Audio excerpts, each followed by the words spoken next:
In this emotional journey, we're about to delve into a story that has left many speechless with its shocking turn of events. What began as a routine encounter with law enforcement quickly took an unexpected twist. A young black boy helps a millionaire whose car has a flat tire. What happens next changes his life forever. At first glance, everything seems like a typical procedure, calm, orderly, and nothing out of the ordinary. But deep down, tension simmers, and the atmosphere grows heavy with unspoken prejudices. What unfolds next is truly a moment of surprise, full of power, challenging every bias and shaking the thoughts of those who witnessed it. We'd love to hear your thoughts as this story slowly unravels. If you feel moved, inspired, or even shocked by what's to come, press 1 to show your support. If not, press 0 to let us know. Your feedback is the motivation we need to continue finding and sharing more meaningful and heartwarming stories like this. Stay tuned because what happens next will surely astonish you. Don't forget to subscribe and turn on notifications so you never miss the next inspiring story. The silver Bentley cruised slowly down the quiet suburban road in Kentucky, the asphalt burning under the scorching midday sun. James Whitmore tightened his grip on the steering wheel, furrowing his brow as he felt the car tilt to one side. A thud echoed, followed by a slight vibration, prompting him to quickly pull over to the shoulder. Stepping out of the car, he squinted against the glaring sunlight and immediately noticed the issue. The rear right tire was flat. A heavy sigh escaped his throat. This wasn't the situation he had expected. A businessman like James Whitmore was used to a life of luxury, with polished cars regularly maintained and drivers at his beck and call whenever he needed. Yet now, in the middle of an empty road with not a soul in sight, he was stranded, feeling utterly powerless. Pulling out his phone, James swiped across the screen, searching for the number of the high-end roadside assistance service he typically used. But as he glanced at the signal bar in the corner of the screen, he froze. No service. A wave of irritation rose in his chest. He stepped a few paces away from the car, trying to find a spot with a signal, but still to no avail. The sun beat down mercilessly, scorching the asphalt, making the air shimmer with the heat. Sweat began to bead on James's forehead, his expensive silk shirt clinging to his back, adding to his discomfort. He shielded his eyes with his hand and scanned the surroundings, but all he saw were rows of trees stretching endlessly, dry fields, and an endless stretch of road leading to nowhere. No cars, no people. He despised the silence.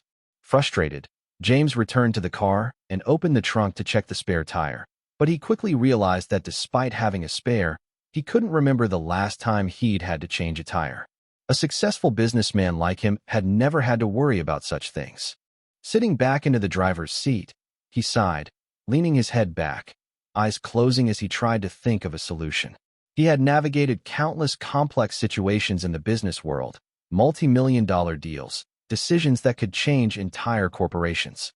Yet here, at this moment, a flat tire had left him feeling utterly helpless. Opening his eyes, James stared at the steering wheel, tapping it impatiently. Frustration surged within him, partly due to the irony of the situation, partly because of his own impotence in this moment. Time crawled by. The air in the car became stifling, even though the air conditioner was still running. James opened the window, letting a blast of hot air rush into his face. He had no other choice but to wait, hoping someone would pass by and offer help. But how long could that take? An hour? 2? The whole afternoon? That thought only made him more irritable. Resting his hands on the steering wheel, he closed his eyes, took a deep breath, trying to calm himself. But just then, a movement on the horizon caught his attention. A small figure was walking toward him from afar, slow but purposeful. James squinted, observing. A boy. What was he doing out here in this blazing heat at noon? A spark of curiosity crept into his mind, momentarily pushing aside his frustration. And then another thought flashed through his mind. Could this be the person who could help him out of this predicament? James braced one hand against the car door, his eyes never leaving the boy as he approached. In the blistering midday sun, the small figure appeared as a shadow, skimming across the scorched pavement. The faded t-shirt clung to his back, speckled with sweat, and his worn-out jeans, frayed at the cuffs, indicated that this was no pampered child living in luxury. His old sneakers, faded by the years, slapped against the road with each step, making a dry, echoing sound. But what caught James's attention the most was the boy's gait. There was no sign of fatigue or hesitation. Each step was purposeful, as if he wasn't just walking down the road but heading towards something with clear intent. James lowered the window a little more, trying to get a better look at the boy's face as he drew nearer. The youthful features, sun-kissed skin, and sharp, alert eyes looked older than his years, devoid of the usual fear or hesitation that most children might feel when approaching an older man in a luxury car. Instead, there was only calmness, natural, as if the boy had faced men like James countless times before. And then, when the boy stopped just short of the car, James realized that his gaze wasn't fixed on him, but rather on the flat tire. "Flat tire, sir?" The question was asked softly, without urgency, and without too much curiosity. It was a simple question, yet spoken in a way that suggested the boy already understood what had happened. James raised an eyebrow, surprised by the calmness in the boy's tone. He was used to people showing respect or reservation around him, whether in business or in daily life, but this boy was different. There was no unnecessary politeness, no awkwardness or hesitation, only straightforwardness and sharp observation. James nodded slowly. "Yeah," he replied, his voice still a bit curt from frustration. "I'm trying to call roadside assistance, but there's no signal out here." The boy didn't seem surprised. He just glanced at the phone in James's hand and nodded, as if it was exactly what he had expected. After a brief moment of silence, he looked up at James, a small smile flickering at the corner of his lips. "I can help." James raised an eyebrow. The boy's words weren't a suggestion, they were a confident statement. James looked at him more closely. No hesitation, no signs of a child seeking attention or trying to appear knowledgeable, just a clear belief in his own abilities. James slowly leaned against the car, folding his arms across his chest. "You've done this before?" he asked, his tone slightly challenging. The boy didn't flinch. "Yes, sir. My grandfather taught me how to change a tire last summer." The response was straightforward, without a hint of boasting. "It only takes a few minutes." James squinted. A 13 or 14-year-old could change a tire in just a few minutes. That wasn't something he expected. Normally, kids that age either avoided physical tasks or, if they did attempt them, were clumsy and slow. But the boy's confident attitude made James pause for a moment. He glanced at the boy's hands, smooth, but with small calluses on the fingers, a sign of hard work. This boy clearly knew more than just theory. "Do you have a spare?" the boy asked, still calm, as if this was just another daily task for him. James hesitated briefly, then tilted his chin toward the trunk. "Yeah, it's over there." Without hesitation, the boy stepped forward, placed a hand on the trunk's latch, and opened it with practiced ease. James watched silently. The boy didn't rush or appear uncertain when he saw the tire-changing tools. Instead, he methodically checked each item with impressive familiarity. A strange curiosity stirred in James. Who was this boy? Who had taught him to do things like this? And why, in the middle of this desolate, sun-baked road, had he appeared at exactly the right moment? James leaned against the side of the car, arms crossed over his chest, eyes never leaving the boy as he worked beside the trunk. He remained silent, simply observing every move Jordan made. The boy didn't hesitate or seem awkward as he grabbed the toolkit. He pulled the spare tire out of the trunk with a quick, decisive motion and set it down firmly on the hot pavement. Jordan inspected the flat tire briefly, furrowing his brow as if he were a seasoned mechanic assessing the situation. Without a second thought, Jordan knelt beside the tire, pulled out the wrench, and began unscrewing the bolts with practiced ease. Each movement was swift yet deliberate, showing concentration and practical experience. He applied the right amount of force, twisting the wrench with the perfect technique, not fumbling or experimenting like someone merely trying their hand at something new. James raised an eyebrow, his initial skepticism quickly replaced by a mix of surprise and admiration. James had seen many adults, even some of his own employees, fumble for minutes just trying to remove a tire. Yet here was a 13 or 14-year-old boy working methodically, as though he'd done it hundreds of times before. The determination in his gaze, the steadiness of his thin hands, and his complete focus made James even more curious. This boy, so young and simply dressed, seemed to possess the skills and composure of a professional. Within just a few minutes, Jordan had removed the old tire, rolled it aside, and replaced it with the spare. The boy carefully positioned the new tire and tightened each bolt in the exact order that a seasoned pro would. There was no wasted motion, no hesitation. In the scorching heat, beads of sweat dripped from his forehead, but he didn't stop to wipe it away. James, who was so accustomed to seeing people work for personal gain, noticed something different about the way Jordan worked, a commitment not driven by any reward but by the work itself. A few minutes later, Jordan stood up, wiping his hand across his forehead, then took a step back to inspect his work. After one final check, he nodded in satisfaction and turned to James. "All done," he said with a soft smile, not expecting anything in return. James looked at the newly replaced tire and then back at the boy. A strange feeling stirred within him. Part of him was impressed, but another part felt disoriented. He was used to a world where everything had a price, where people only helped if there was something in it for them. But Jordan wasn't like that. The boy showed no expectation of reward, no desire for praise. He helped simply because he could. James reached into his pocket and pulled out a wad of cash. The fresh bills shimmered in the sunlight as he approached Jordan, holding the money out to him. "Take it. You did a great job, and I really appreciate it," he said, his voice now lacking the previous frustration, replaced by genuine sincerity. Jordan looked at the money in James's hand, but didn't reach for it. After a brief moment of silence, he shook his head gently, his small hand rising in a polite refusal. "No need, sir," he said, his voice calm but firm. James was taken aback. He raised an eyebrow, waiting for an explanation. Jordan smiled slightly, a simple yet unwavering smile. "I'm just happy to help." Just those few words left James speechless. A sense of unfamiliarity washed over him, because in the world he lived in, people didn't work just for the sake of helping. When was the last time he had seen such an unconditional act? Perhaps so long ago that he couldn't even remember. In his world, everything was measured in money, status, and benefits. Even thank yous were often hollow, accompanied by a gift or a favor in return.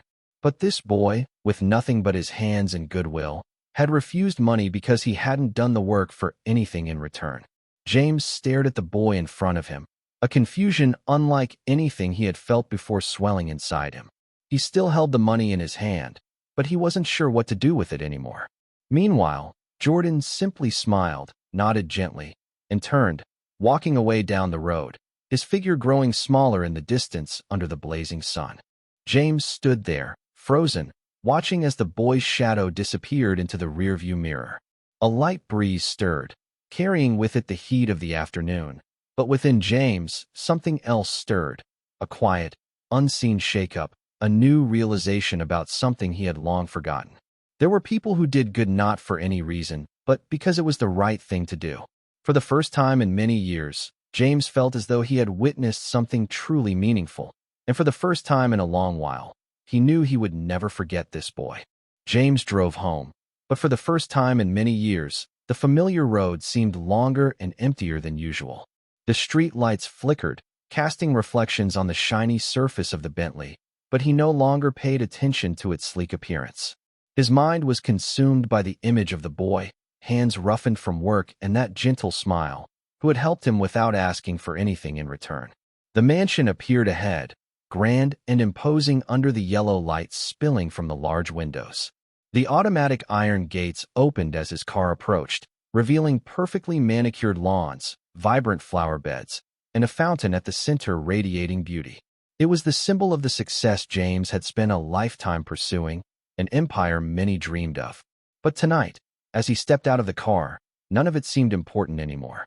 He walked slowly into the expansive house, where each piece of luxurious furniture had been carefully selected by top designers. A magnificent crystal chandelier sparkled from the high ceiling, and expensive oil paintings hung on the walls like museum pieces. Everything was perfect, an icy kind of perfection. James tossed his car keys onto the walnut table, removed his tie, and sank into the armchair in the living room. In front of him, a dinner had been laid out on the table, a piece of Wagyu steak, a plate of fresh asparagus, and a glass of high-end Bordeaux wine. His private chef always ensured the meals met the highest standards, but tonight, all of that suddenly seemed meaningless. He stared at the plate in front of him, but he couldn't bring himself to pick up the knife and fork. For a strange moment, James began to imagine Jordan. Where was he now? Was he sitting down to dinner with his mother in a small kitchen, surrounded by simple dishes made with love? Or perhaps he was eating a cold sandwich quickly after a long day of helping others. James wondered what made that boy able to act so naturally, so selflessly. Throughout his life, James had encountered all kinds of people, but none like Jordan. In James's world, every person had a motive. Every relationship was an exchange. No one helped anyone without expecting something in return. But Jordan was different. The boy didn't care who James was, didn't care about his wealth or power. He simply saw that James needed help, and he helped without asking for anything. James chuckled softly, but within him, an unfamiliar emptiness grew. He thought back to his youth, when he too was once a boy growing up in a small neighborhood where neighbors helped each other for no reason other than kindness. Back then, he had received that same kind of selfless help, just as Jordan had helped him today. But life changed, and lessons in kindness were replaced with pragmatism, with the rules of business, with the reality that no one gives without expecting something in return. And James, like so many others, had gradually forgotten what he once believed.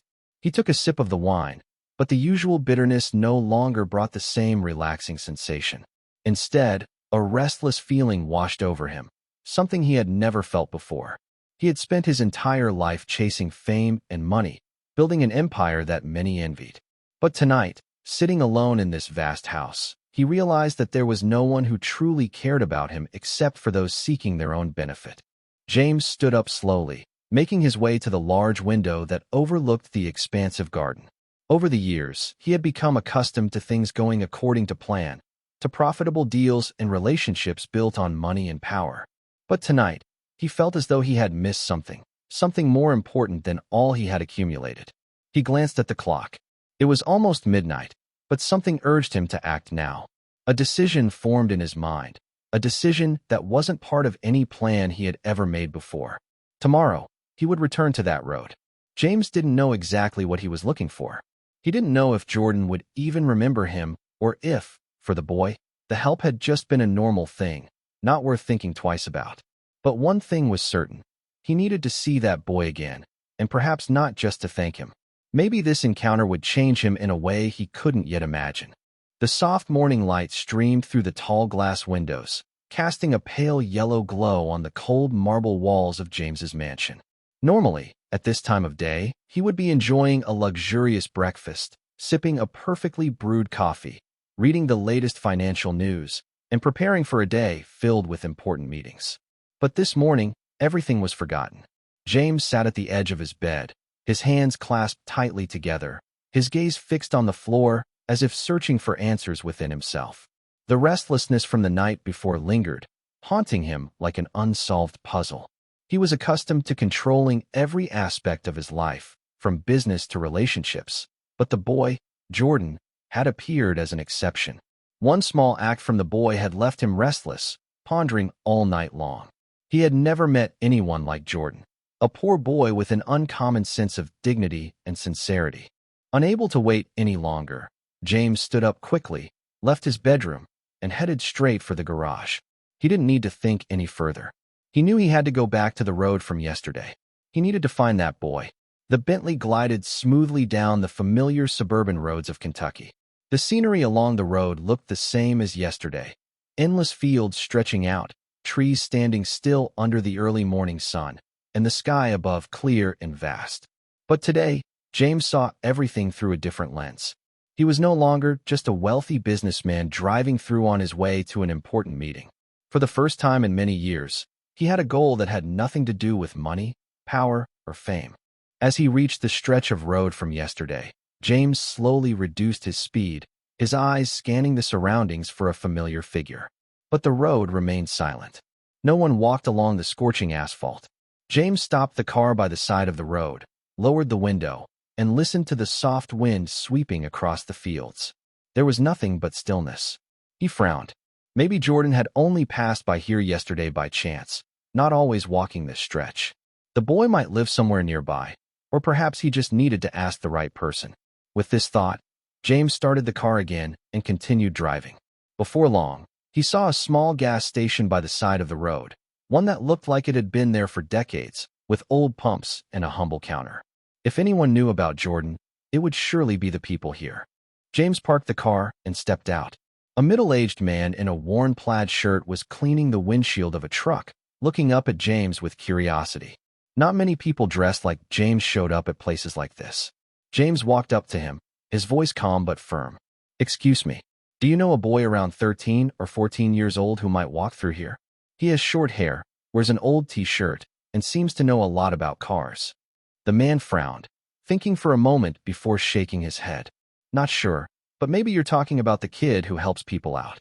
I've seen him pass by here sometimes. Maybe he goes to the diner up ahead." James nodded in thanks and returned to his car. A spark of hope flickered within him. If Jordan often passed by the diner, that might be where he could find the boy. The small diner sat humbly at the corner of the street, an old building with faded paint from years of wear. A wooden sign above the door read Maggie's Diner, a simple family restaurant with a cozy feel. As James walked in, a small bell rang, announcing his arrival. Inside, the smell of pancakes and coffee mingled in the air, creating an oddly comforting atmosphere.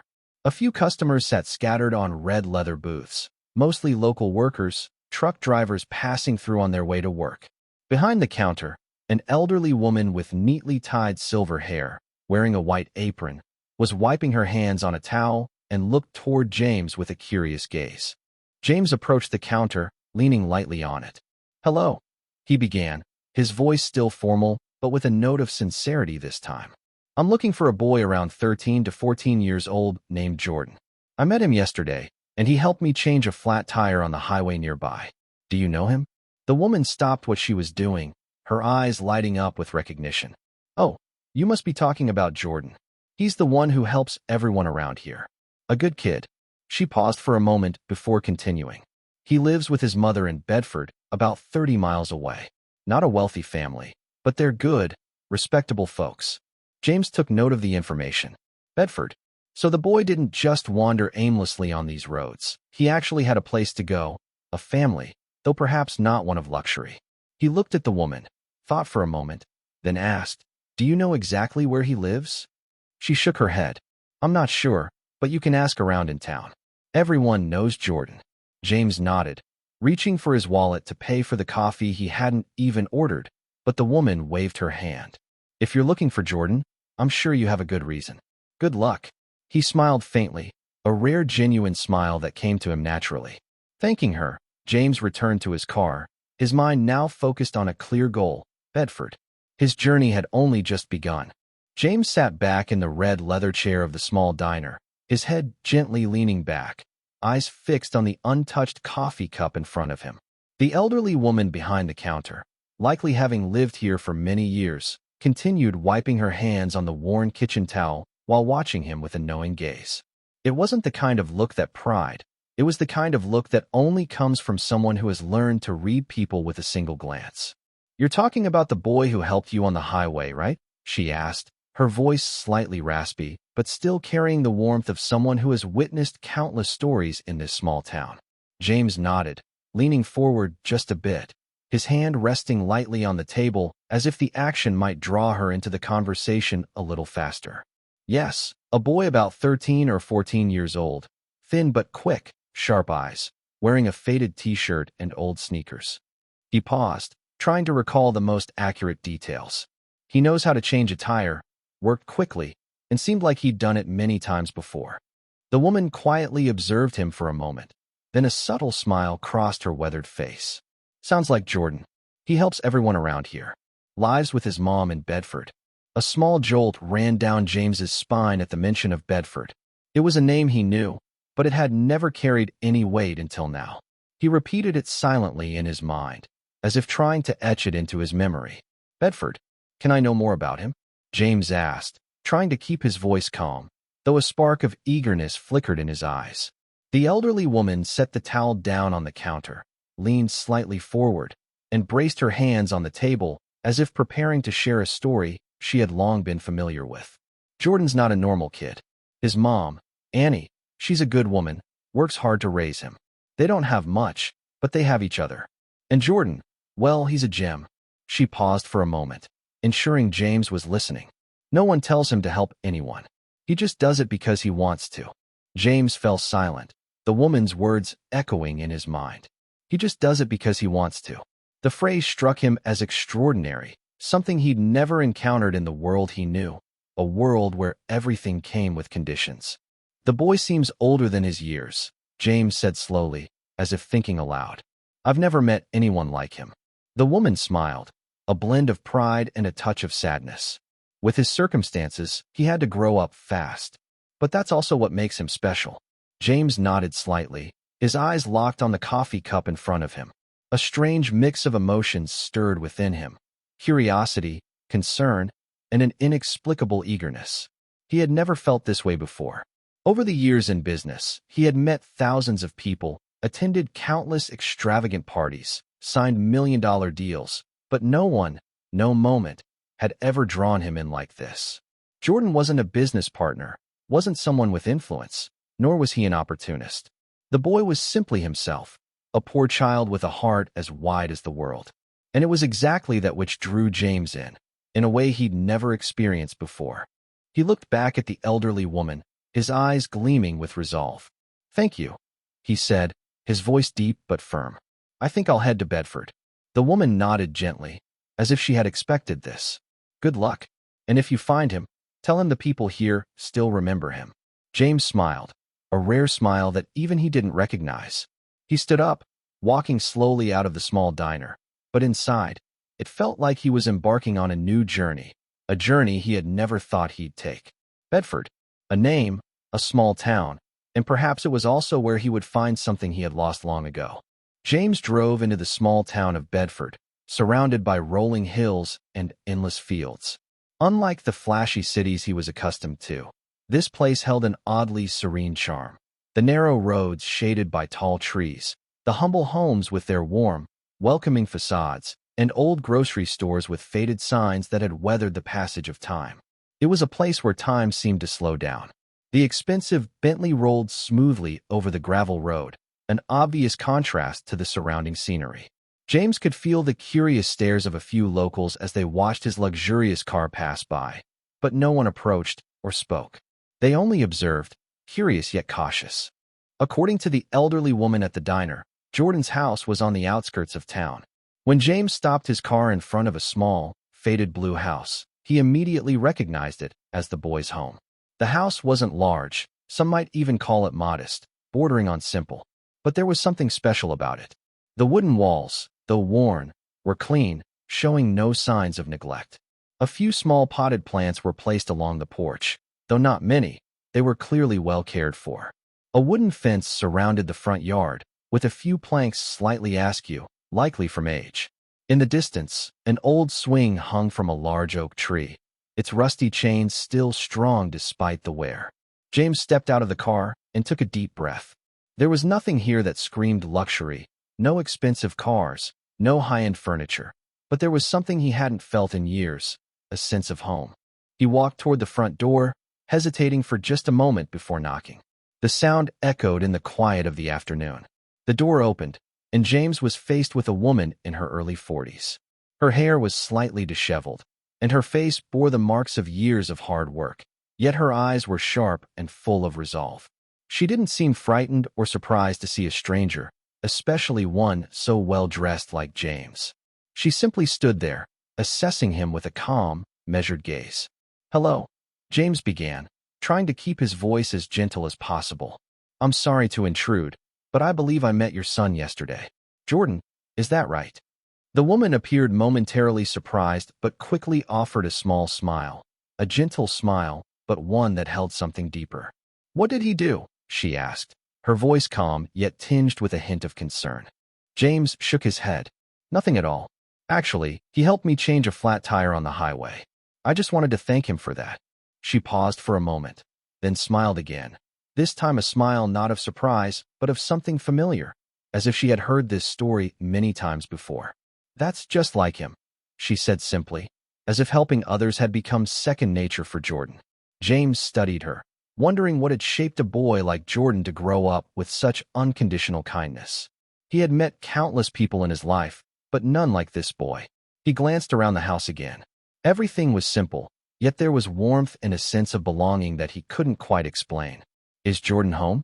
James asked after a moment of hesitation. The woman looked at him, her eyes seemingly weighing something, before she finally nodded slightly. "He's out back. If you want to see him, go right ahead." James was slightly taken aback by how unguarded she was. No suspicion of him, no concern about the stranger in front of her. But perhaps she had seen something in his eyes that told her he wasn't here with ill intent. He stepped inside the house and immediately felt the warmth of it. Family photos lined the walls, books were neatly arranged on the shelves, and a few child's drawings were pinned to a bulletin board. It was a humble home, but one filled with life. James walked through the back door and immediately spotted Jordan. The boy was kneeling beside a wooden fence, holding a hammer in one hand and steadying a loose plank with the other. His face was dotted with sweat, but his eyes were focused, completely absorbed in his task. "The boy always has something to do." The woman's voice came from behind, tinged with both pride and affection. Jordan stopped when he heard the footsteps, turned, and immediately recognized James. He was briefly surprised but not panicked or hesitant, just a raised eyebrow. Then a faint smile appeared at the corner of his lips. "I didn't think I'd see you again so soon," he said, his tone calm, without any show of awkwardness. James approached, observing the fence Jordan was repairing. "So, you know how to fix cars too?" he asked, a hint of humor mixed with curiosity. Jordan shrugged. "Just trying to keep things from falling apart. If I don't do it, who will?" The boy's words made James pause for a second. It wasn't just a joke. It was a life philosophy, a maturity that a 13-year-old boy shouldn't have, but there it was. James studied him for a long moment, then nodded slightly. "I'm really here to thank you," he said sincerely. "Not everyone is willing to help a stranger, especially not without expecting something in return." Jordan just shrugged again. "I don't think much about it." The answer was simple yet profound enough that James took a moment to fully comprehend it. This wasn't an act Jordan performed for recognition. He helped others simply because it was the right thing to do. And that realization struck James deeply. This boy was not only kind-hearted, but he possessed a dignity James had never seen in anyone else. He looked at the modest house again, then back at Jordan. In that moment, James knew that this encounter wasn't just by chance.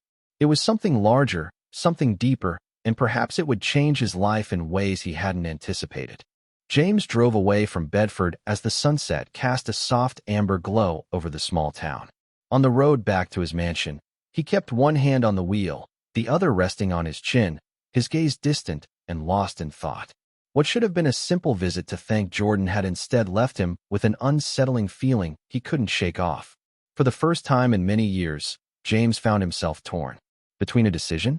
He had made major choices before, buying entire companies worth billions, investing in risky ventures, even facing major crises in the business world. But never had a personal decision made him think so much. Jordan and his mother deserved a better life. James knew that the moment he stepped into their small house, a humble place filled with love. It wasn't like the luxurious mansions he had owned, with expensive furniture or paintings on the walls.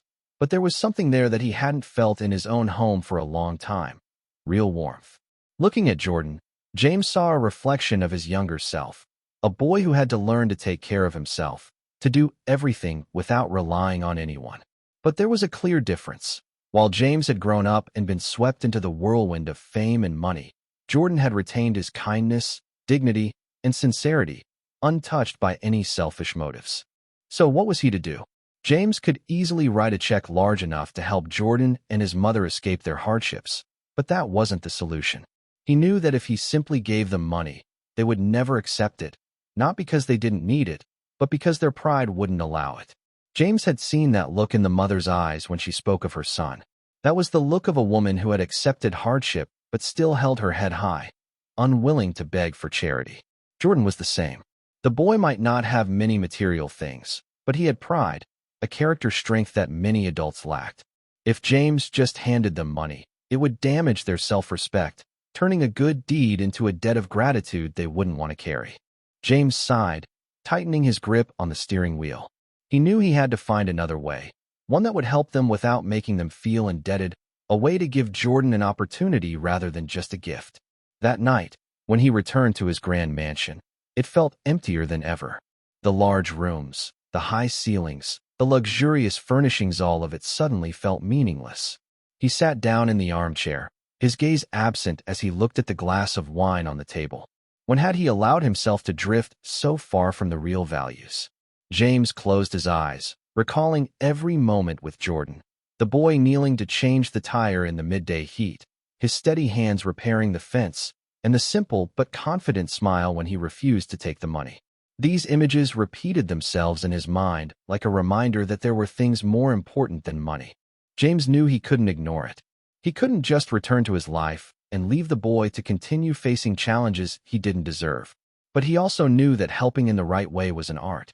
That night, as the lights in the mansion dimmed, James sat alone in the darkness, thinking about a plan that wouldn't just change Jordan's life, but perhaps change his own as well. James couldn't sleep that night. He sat alone in his spacious office, the faint light from his desk lamp casting shadows on the polished walnut surface. A glass of wine sat untouched beside him. He didn't reach for it. Instead, James focused intently on the computer screen before him, where contracts, contractor lists, and building plans were slowly taking shape. For the first time in many years, he wasn't crafting a plan for $1 million deal or an ambitious investment. Instead, he was creating a plan that no one else knew about, a plan to help a boy he had just met, yet who had left an indelible mark on his mind. James didn't want this to be an act of charity.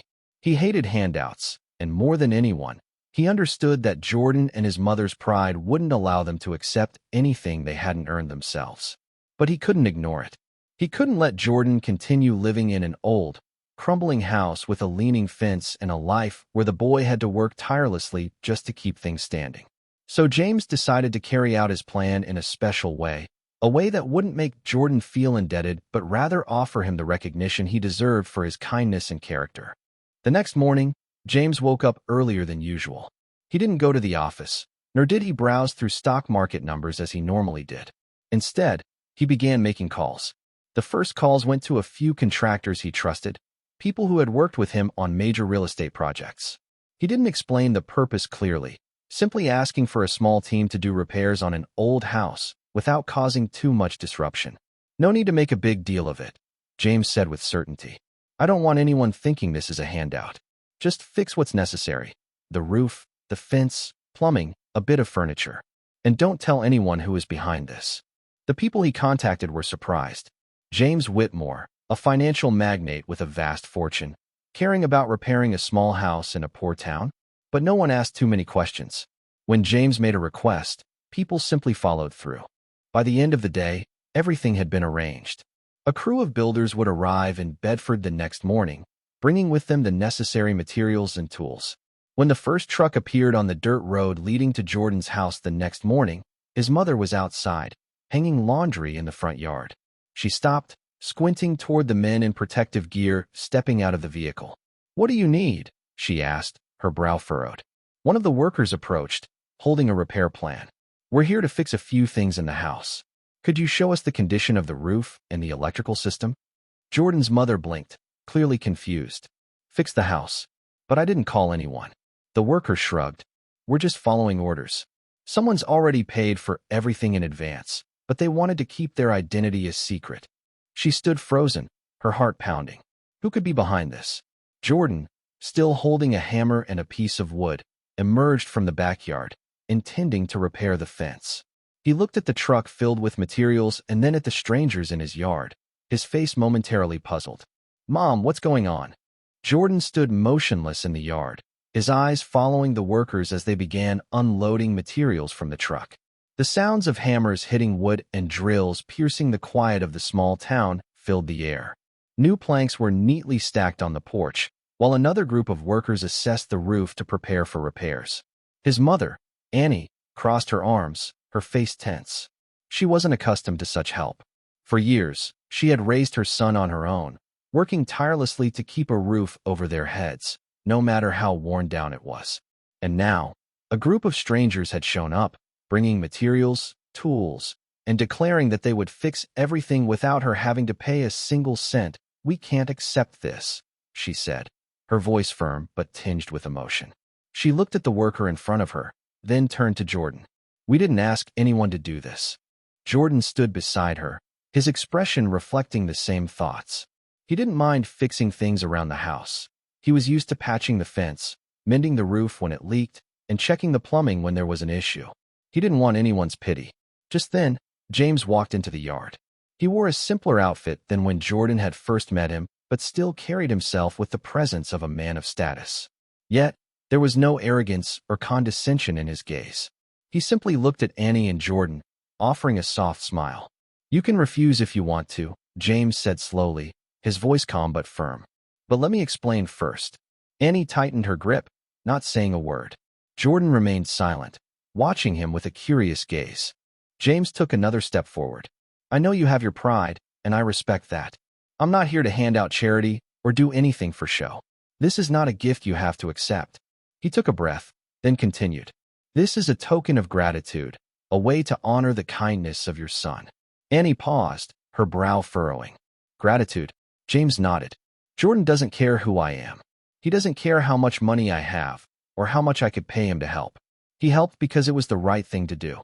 I've lived many years, made a lot of money, but I've never met anyone like your son, someone who expects nothing in return." He stopped for a moment, his gaze shifting to Jordan. "And that made me want to do something in return." The air grew quiet. Only the sound of the breeze rustling through the trees could be heard. The workers, though still busy, seemed to listen in on the conversation. Annie looked at her son. Jordan remained calm, but there was a flicker of thought in his eyes. He looked at James, as if trying to determine whether or not he was sincere. After a moment, Jordan spoke. "But you don't owe me anything." James chuckled lightly. "Maybe not, but I've learned something over the years.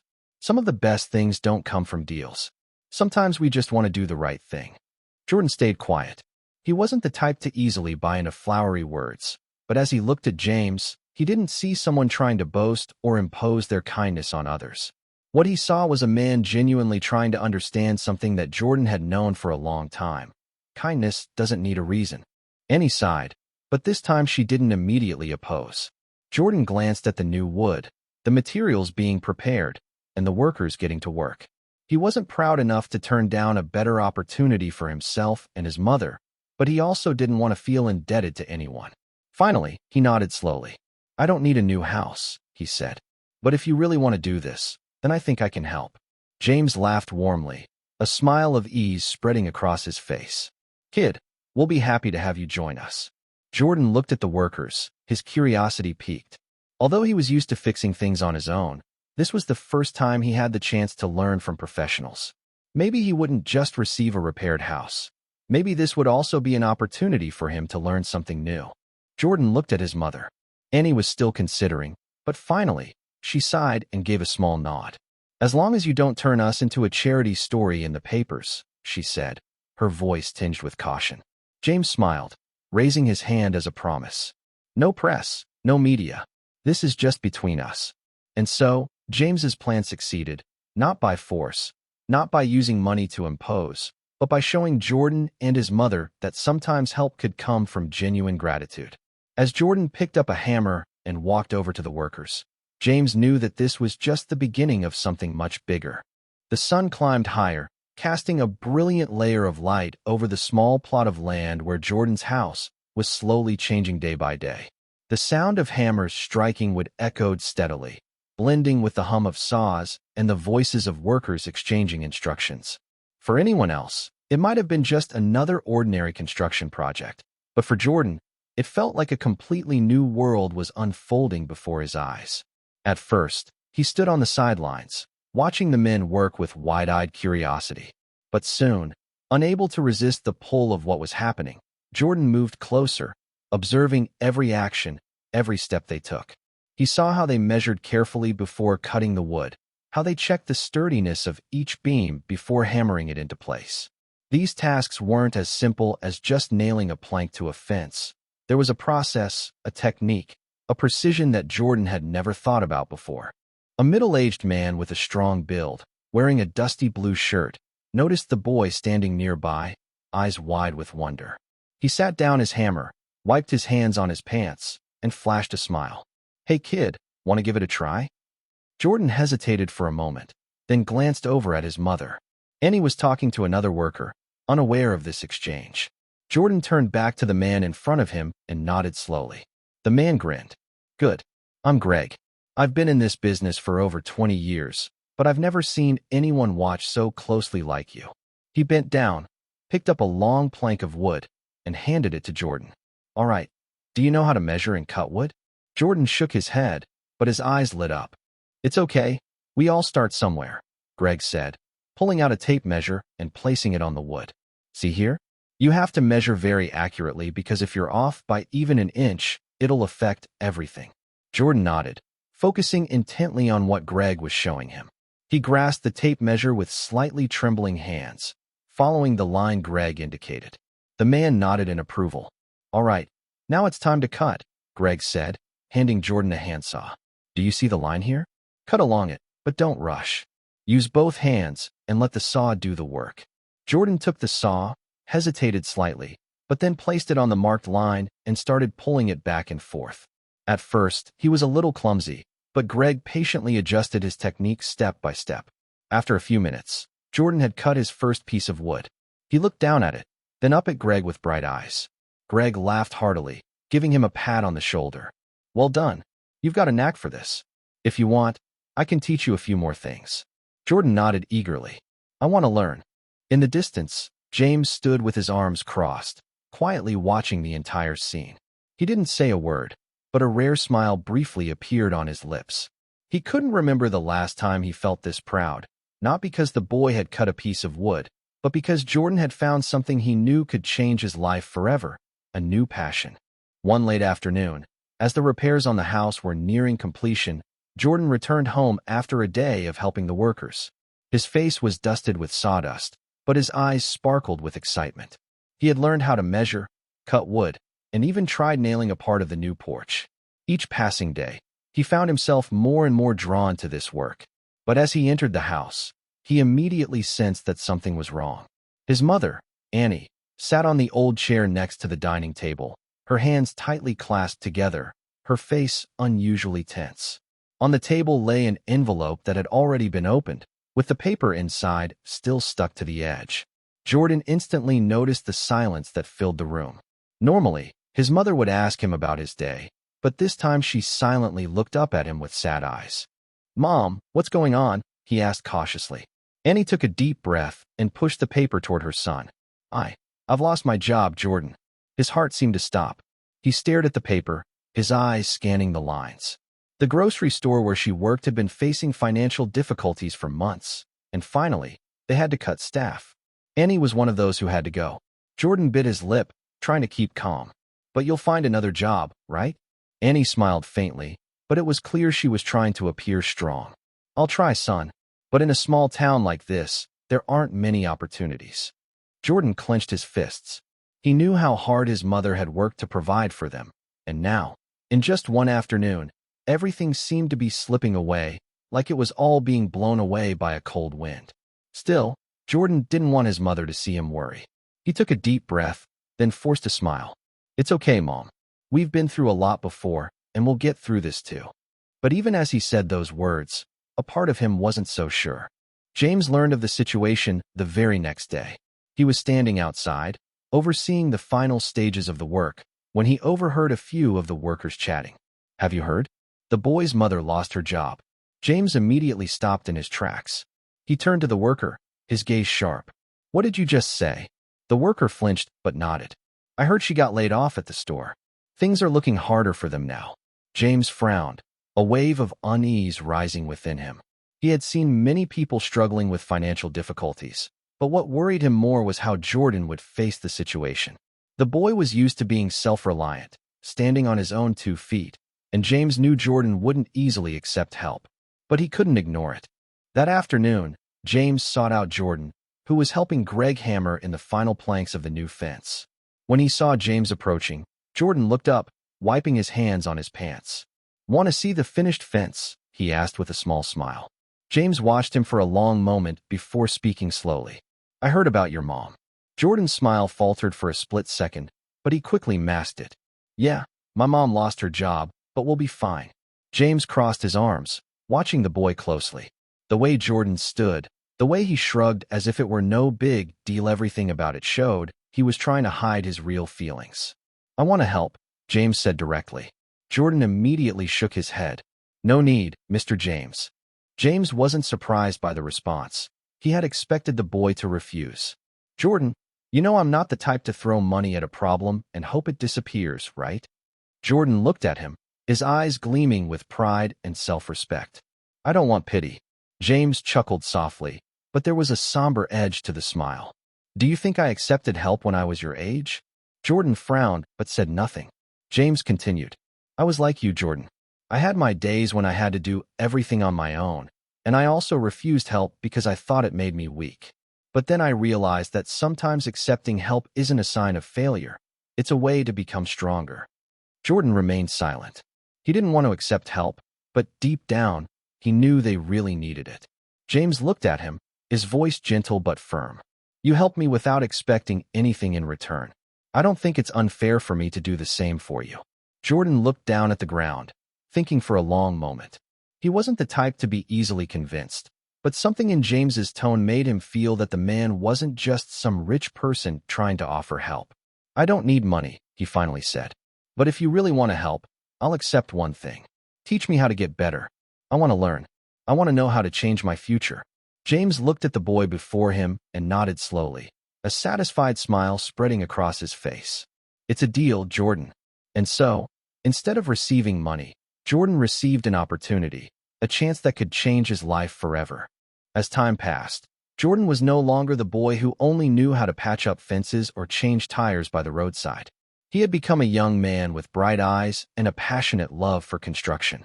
The days spent working alongside Greg and the crew not only helped him learn practical skills, but also showed him a future he had never thought possible before. Every day, Jordan arrived at the work site early, observing how the architects drew their blueprints, how skilled workers measured every millimeter to ensure the structure was sound. He learned everything from calculating materials and understanding structural integrity to using professional tools. James was still around, not interfering too much or showing off his help, but simply standing by as a silent observer, ready to assist when Jordan needed it. He no longer saw this boy as someone he needed to help, but as someone rising on his own, someone who was rewriting his own future. One day, Greg clapped Jordan on the back as he watched him intently following the process of constructing the house frame. "Kid, have you ever thought about studying construction professionally? Maybe engineering, architecture, or project management?" Jordan paused, his eyes lighting up with hope but tinged with some hesitation. "I've thought about it, but I'm not sure if I can." Greg chuckled. "If anyone can do it, it's you." From a distance, James smiled quietly. The boy was beginning to see the door opening before him. James had once thought that a person's success was measured by their bank account, their mansions, luxury vacations, and meetings with the wealthiest entrepreneurs. But Jordan had shown him that there were greater values than that. One day, as he watched Jordan diligently learning from Greg, James suddenly remembered his younger self, a boy who had longed for a mentor, someone to guide him, someone to help him find an opportunity, but not knowing where to start. Back then, he had to fend for himself, stumble and fall, and rise again. But now, he had the chance to give that opportunity to someone else. Not just Jordan. How many other boys out there needed an opportunity like this? How many talents were buried simply because they lacked the helping hand at the right moment? That evening, James sat in his office, for the first time not calculating profits or reading financial reports. He opened a blank document on his computer, placed his hands on the keyboard, and began drafting a plan for a new program. A program to support underprivileged teenagers, helping them find their path in life, not with money, but with opportunities, with guidance, with real mentors. That would be the legacy he left behind. The day Jordan left Bedford to pursue his dreams, James was there. They didn't say much, just a firm handshake, a meaningful pat on the back. "You'll make it, Jordan," James said, his voice low but confident. Jordan smiled. "You once told me that helping others isn't out of pity, but out of gratitude. One day, I want to do that too." James nodded. "And I believe you'll do it far better than I ever could." As Jordan walked away, James stood there, watching his figure fade into the distance. There was no regret in his heart, only a deep sense of pride. He had once thought of himself as the giver. but it turned out he was the one who had received more than he ever expected. Because genuine kindness doesn't just change the life of the recipient, it changes the life of the giver too. And that was the most valuable lesson James had ever learned. As we reach the end of this incredible journey, I want to take a moment to thank you all for staying with us through this heartwarming story. Jordan's resilience, kindness, and unwavering determination remind us that sometimes a small act of goodness can change not just one life, but many. James started as a man of wealth, but through Jordan, he discovered something far more valuable than money: purpose, connection, and the power of giving without expecting anything in return. Their story is proof that kindness, when given sincerely, always finds a way back. If this story touched your heart, inspired you, or made you see the world a little differently, don't forget to like, share, and leave a comment below. Your support helps us continue to bring you more emotional and meaningful stories. And most importantly, subscribe to Emotional Journey. By hitting that subscribe button and turning on notifications, you'll never miss another story that will move you, inspire you, and remind you of the beauty of humanity. Thank you for being part of this journey. Until next time, stay kind, stay inspired, and keep believing in the power of human connection.